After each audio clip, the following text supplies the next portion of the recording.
Hey everyone, today I'm going to be ranking my favorite Zoologist scents. I've got 13 bottles in my collection and I love them all. They're all my babies. Now, for those uninitiated or unfamiliar with this brand, it is the definition of niche perfumery.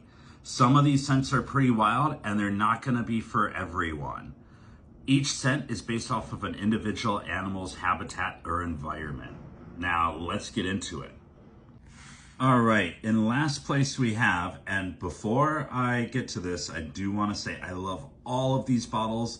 These are all incredible scents, but we got to rank them, so someone's got to rank last. In 13th place, we have Elephant. This scent is incredibly potent and strong. When I first smelled it, I thought, what the hell is that? It almost made me run and duck for cover. There's a really strong, prominent tea, earth, and soil note here. It almost smells like your nostrils are being stampeded by a herd of elephants. Really powerful, unique stuff. In 12th place, we have Bats. Now, I really like this scent, but it's not what I was expecting, and it certainly isn't for everyone. When my friend first smelled this, she recoiled in horror and said it smelled like cat piss. I can kind of see that actually. What I initially expected was a more vampiric, gothic kind of scent. I really expected something that was like the French Quarter in New Orleans with those vampire vibes. But this isn't a vampire bat. It's a fruit bat. So this smells like the fruity caves in the tropics. Like imagine a lot of crushed guava, passion fruit in a really dank cave environment. This scent's not going to be for everyone. It is polarizing, but it is extremely unique and there's nothing else like it on the market. In 11th place, we've got Sloth. Now, this bad boy is damp. Damp, damp, damp. Kind of like Bat, which also had that damp quality to it, but whereas Bat is tropical fruits in a damp cave, this is the damp soil of the rainforest. Imagine that you're in the rainforest and your ass just got Jumanji'd by a humongous monsoon. That's what this smells like. It almost smells like if you ground your hands into the earth, picked up the mud and caked it across your neck. And in 10th place, we've got Cow. Now, I didn't quite love Cow when I first tried it. There's a rather prominent apple note that opens with, and I'm not a guy who's really big into the scent of apples. However, with the dry down, that apple scent washes away and an orchard takes over. So you can really kind of smell the dairy farm vibe that they're going with here. It's really refreshing. It's a great scent for spring. I'd rank it 6 out of 10. In 9th place, we've got, and some of you can probably already tell what this bottle is because it's the limited edition bottle of Rabbit. This scent was just recently released a couple months ago. When I first tried it, I was blown away. I absolutely loved it. It's an incredibly unique scent because it does border on gourmand, but it has some green vegetal notes that really balance it out and separate from your typical gourmand. Those gourmand notes, it kind of smells like a carrot cake and a little bit of cheesecake with cream cheese frosting. There's notes of carrot, biscuit, and vanilla, but those are again balanced out by the vegetal notes. There's notes of green leaves and hay that really elevate this above your typical gourmand. Now, I said that I loved it and adored it when I first tried it, but I will say I don't wear it that often because it can be a little cloying at times and it's not something good for everyday wear. I'd rank it 7 out of 10. In 8th place, we have Dragonfly. This was one that took me a little getting used to. At first, I thought it was a bit basic, to be honest. I thought it smelled like something that my mom would wear, actually. But it really grew on me over time. It's got such ozonic and aquatic floral notes to it that it's a crowd pleaser. This is the thesis of Spray and Go. This scent would be good for any day in either spring or summer. You just blindly reach for it, spray it on, and head out the door. And it's going to be pretty universally liked.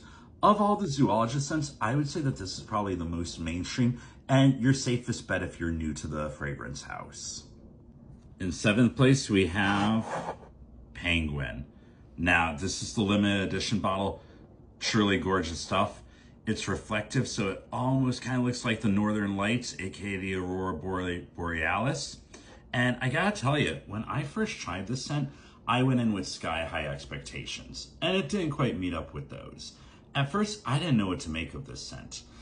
It really sears your nostrils, or not sears, but kind of blasts your nostrils with this cold Arctic air that to me at first just smelled kind of empty and sterile. But I gotta tell you, this really grew on me with time. The ozonic, icy, snowy notes in it are just incredible. And this is, to me, a pretty easygoing scent. I think it's one that, kind of like Dragonfly, you can just spray and go. It's not gonna be too divisive or polarizing, and it's really just a beautiful masculine scent. In sixth place, we have Moth. Now, I'm sure a lot of you have already heard of this scent. I know it's been making the rounds on TikTok. It's really something to behold. You're either gonna love this or you're gonna hate it. It gives off these haunted house vibes, really spooky stuff.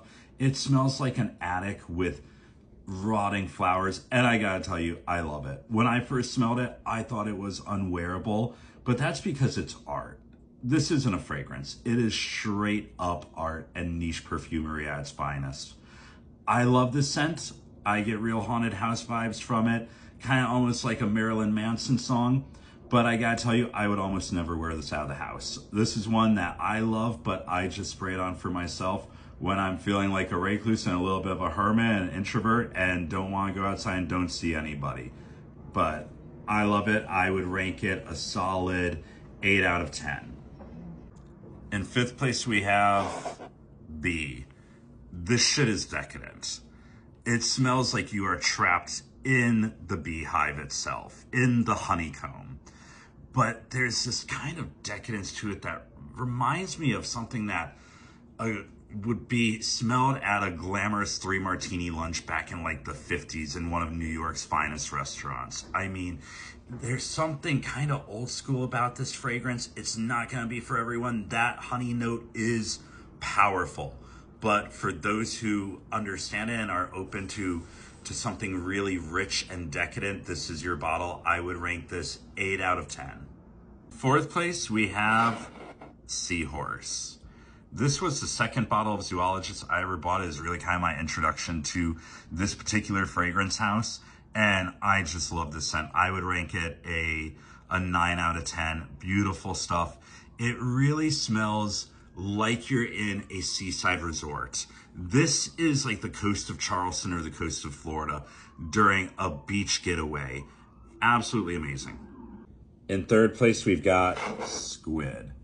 Now, a lot of you are already familiar with this scent. This was my introduction to the Zoologist. It's the first scent I smelled. It's the first scent that I bought, and it is just fantastic. It smells like the depths of the ocean. It's very Lovecraftian. I read that it smelled like the Kraken was placed in a 60 milliliter bottle, and that is the most accurate assessment that you could possibly make of this. Whereas Seahorse is like the bright, sunny coast of Florida or Charleston, South Carolina. This is the foreboding, craggy cliffs of Maine. This scent is angry. This scent is the ocean during a storm when you're trapped in a lighthouse.